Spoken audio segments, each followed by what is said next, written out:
Charismatic comeback আর্জেন্টিনার একের পর এক কারিশমাটিক মহাকাব্য লিখে চলেছেন আর্জেন্টিনা শিবির।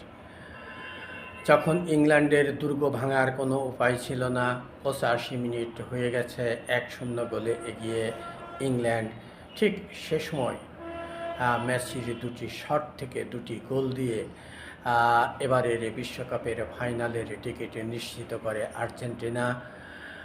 আর্জেন্টিনা শিবিরে তখন আনন্দের জয়ধ্বনিতে মুখরিত আটলান্টার স্টেডিয়াম। এ যেন এক অভূতপূর্ব দৃশ্য। ঠিক এমনটি ঘটেছিল পূর্বের খেলাতেও। এবার ইংলিশদের বিরুদ্ধেও সেই একই নাটকের মঞ্চায়ন করলেন মেসি বাহিনী। তারা এক গোলে পিছিয়ে থেকেও ৮৫ মিনিট পরে দুটি গোল করে বিশ্বকে চমকে